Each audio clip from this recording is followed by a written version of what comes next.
Tere! Seekordne video räägib Melbourne'i linnast. Melbourne asub siin.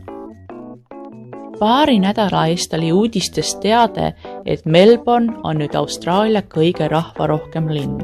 Siiani on Sydney olnud esikohal, kuid nüüd liideti Melbourne'i koosseisu üks uus linnaosa.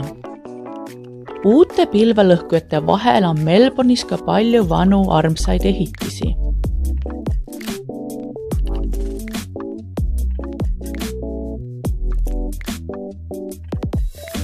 Linnamajade hoovides kasvatatakse sageli juurvilju ning majade ees on näha kasvatuskaste.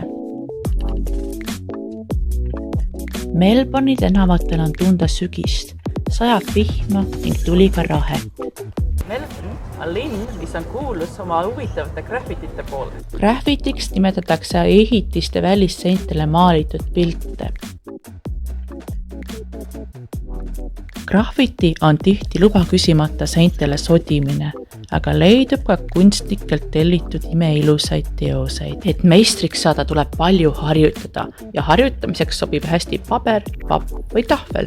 Meie peatumiskohast on lühike jalutuskäik randa, kuid ujumishooaeg on selgelt enamik inimeste jaoks möödas.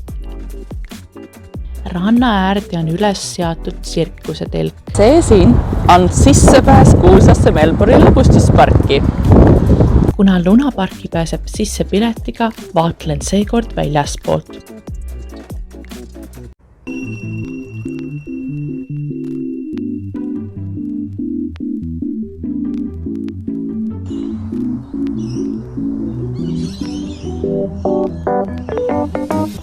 Ja täpselt Melbourne'i lõbustuspargi kõrval on selline huvitav kogukonna aed. Värav aeda sisenemiseks oli avatud ning tasu selle eest ei küsitud. Leian aiast sellise toreda liivakasti ning mõnusa istumisnurga. Lisaks on siin terve puuritäis erinevaid viirpapagoisid. Ja teisest puurist leian ma kodukanad.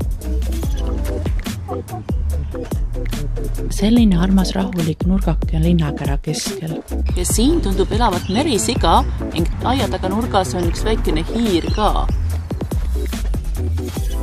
See hiir siin tegelikult koduloom ei olegi, vaid hiired ja rotid on siin hoopis komposti hunniku peal maiustamas.